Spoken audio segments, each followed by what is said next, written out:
There are some things that are tiny, and by tiny I mean really tiny, that happen in your life on a daily basis that you do not realize are screwing up your entire life. Now, I'm not a motivational speaker. I'm not here to, find something obvious and show it to you and say, hey, this is the reason you're not doing well. But let me give you my own example. I can only speak from my own example. When I was younger, I loved working with the computer, right? In the beginning, of course, it was to play games.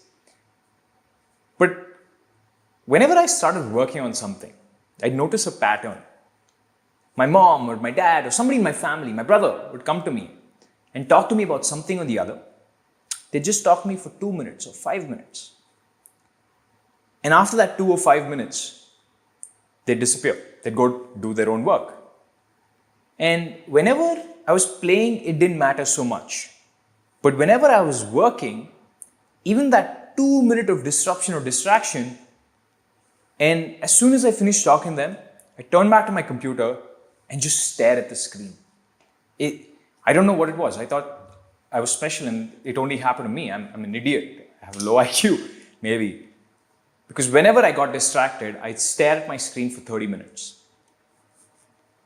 If I got distracted, if I was studying and I got distracted, I'd stare at my book for 30 minutes before getting back in. And then as I got older and I spoke to more people, I realized this happens to everyone. It happens to every single person I know.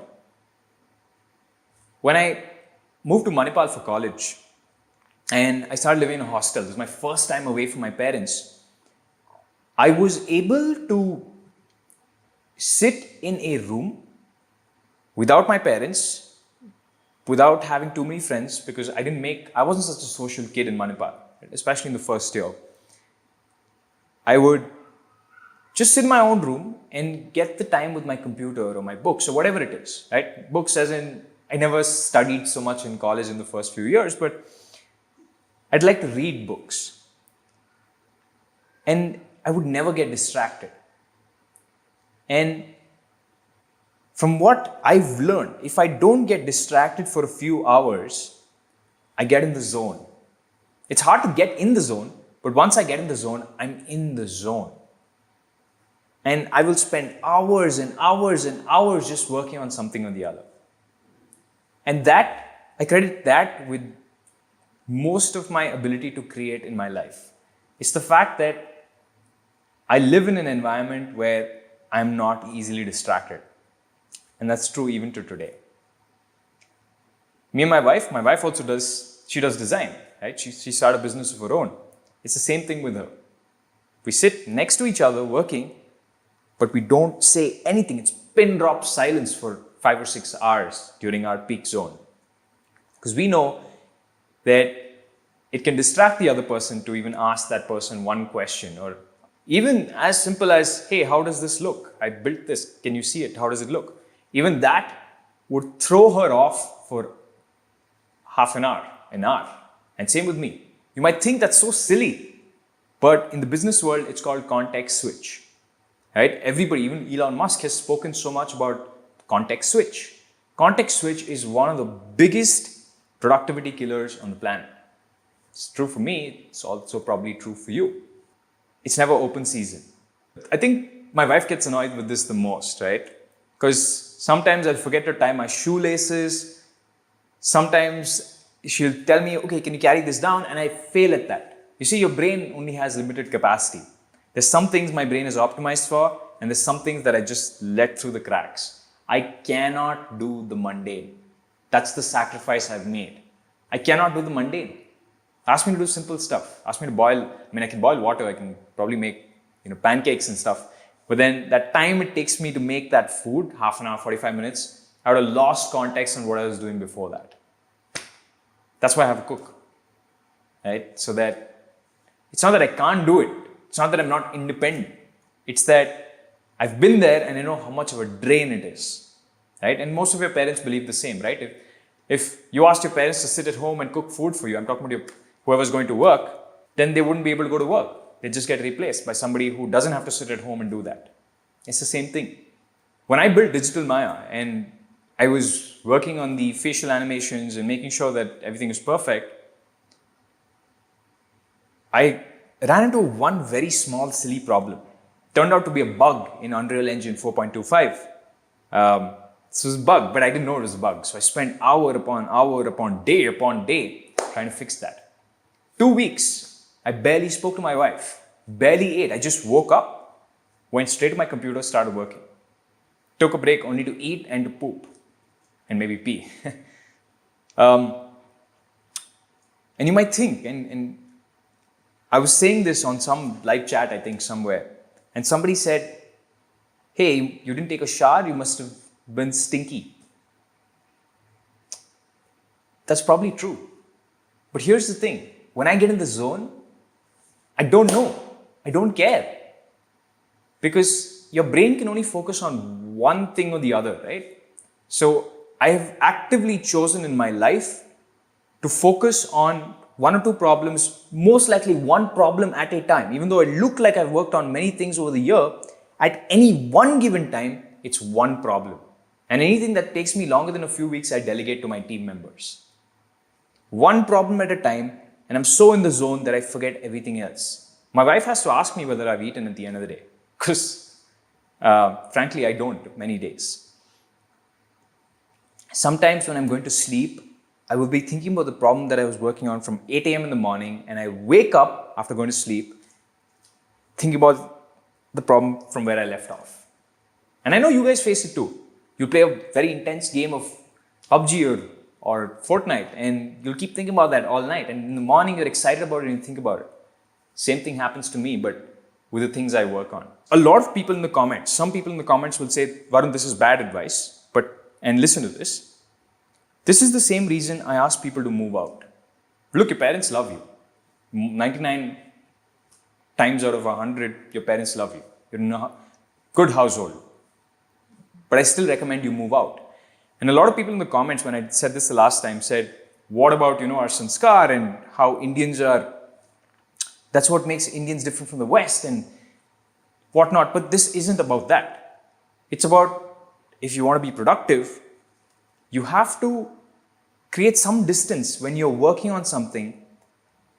And a lot of kids, and I've noticed this because it's my audience, right? I know them really well. I spend all my time trying to understand how they think, how they behave, what their problems are. The biggest blocker is your parents coming in and saying, do this or do that, or wash this or wash that. You might think, I'm supposed to do that. But then you also lose out on any sort of success. You see, most of the people who are reasonably successful in life have some degree of separation from the things that distract them. And things can positively distract you too. Like, I love my parents. And whenever they distract me, I don't think of it as an irritation. Right? I don't say, hey, don't do that. Right? I take it positively. And what I do instead is I separate it. I spend 14 days or 15 days working on something, and then I spend 13, 14 days working with family or spending time with family. And a lot of people forget that. For them, it's always on, and that little context switch, do this, do that, do this, do that, gets to their head, and you're not able to accomplish anything. I've been there. I know my two lives. I know my audience well. I know what the blocker is. And this is the main blocker. Context switch. I was talking about bits before I disappeared. One of the interesting things about why BITS is producing awesome entrepreneurs and amazing talent is because they've done away with their attendance rule. They don't care about attendance anymore. Assignments, having to go to class that you hate, those are all distractors. You probably don't realize or see it right now, but it's a massive distractor. And it was a very big distractor for me in Manipal too, right? And I suffered through it every single day. That's why I'm speaking from experience. Point number 2 is I rarely do what I don't love. Like, you will not see me do something I do not want to do. My co-founder Shashank, whenever the financial year ends and I have to sign the documentation to file income tax for the company, it will take weeks and weeks and weeks for him to get me to sign. Not because there's something wrong or whatever, but I'm probably working on something. And when I'm working on something, even something like a signature, which I don't like doing, annoys me. It sounds elitist almost, but that's the level of focus you need to have if you want to get something done. If I constantly kept getting distracted, everybody's out there in the world to take me for a ride.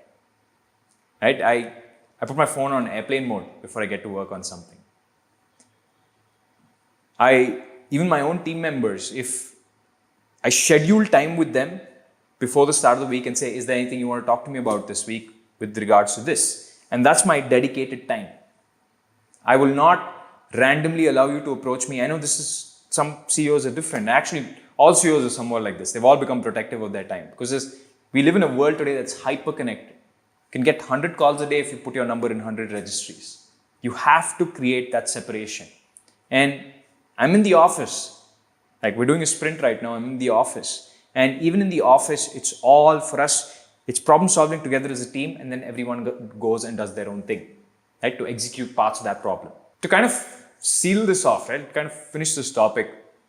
I am ruthless about the things that I do not want to do. Like I say no ruthlessly. Sometimes even to friends, right? If I'm working on something and a friend wants to go out and chill, I'm ruthless about saying no. And my friends these days, like they understand me. That's the cool part, right? My friends know that when I say no, I'm not being mean to them or I'm not, shunning them off or anything. I'm working on something, and when I'm working on something, I'm unavailable. That's sacrifice that I've made, right?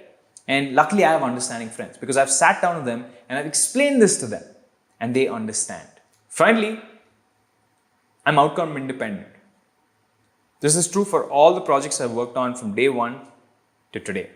Like it's not like the last year or the years before that have all been like highlight reels. It's not all been successes. There have been failures.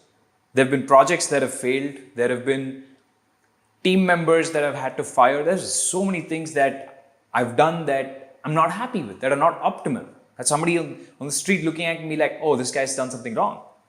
Or this guy's not done it well. Plenty of things. But I'm outcome independent. I don't care. I genuinely don't care. Like if Digital Maya didn't look that good, I will try my best and I will constantly keep evolving and making him better. But at any given point of time, I won't care. Right? I don't care how well Avalon Meta does. As silly as or as strange as that sounds. I don't care whether this video does well. I don't care at all. I'm outcome independent. But I will give my 100% while creating. There's no expectation. There's no dream of, oh, I want to get 1 million views or I want to become a billionaire or, I want to go and change the world, whatever. Because I know I am going to die. And so will you. Live life as a series of projects, not as, oh, I'm going to be successful or I'm not going to be successful. There's never a thing as you are successful or not so successful. It's never a binary. In somebody's eyes, like last week, I was part of Extreme Entrepreneurs by Lightspeed Ventures, and I had the chance to speak to Ming Ma, who is the president of Grab. It's a $14 billion company. I was talking to him and I realized, well, according to him, I probably don't look like such a massive success. But if I look at the average 30 or 40-year-old who looks up at me, I'll be like, oh, according to them, I'm a wild success. Right? So it's always about that game or that plane that you're playing on. And from one perspective, you might look awesome. From another perspective, you might look like a loser. It's part of the game. So you have to be outcome independent. There's always a bigger fish. Always. That anxiety of getting beaten down, of saying, shit, what if this doesn't work? What will people say? People will say things anyway. Don't believe me. Go to Elon Musk's Twitter. This guy is one of the smartest guys of our generation, built so much. Provably built so much. Demonstratively built so much. Look through the comments. Look through the replies to his tweet. It's people harassing him. People saying he's a scammer. People saying he's stolen. People saying he's a dumb person. People saying he's successful because of his parents' wealth and only that. People will say things. That's their job. If you're going to let that hold you back, then that's what. Just be outcome independent. It's one of the secrets to productivity. All right. Thanks for listening to me. I know that, at the end of the day, if you found something that really works for you, you don't have to listen to anybody else. But I'm just here to share what's worked for me, and I am blessed to share my story. I think that's the best part of the internet. We get to just tell our stories, leave it there, and people can decide whether to take it, whether to throw it away, whether to throw stones at it, and you'll find all such people on the internet. So that's all I have to say. Thank you very much. And remember, productivity doesn't come without sacrifices. I sacrificed, to a certain extent, interaction time with my parents, with my friends, focus on things like tying my shoelace or taking a shower. And you have to choose. You have to make your choices. And life is the output of inputs that are your choices. That's it for me.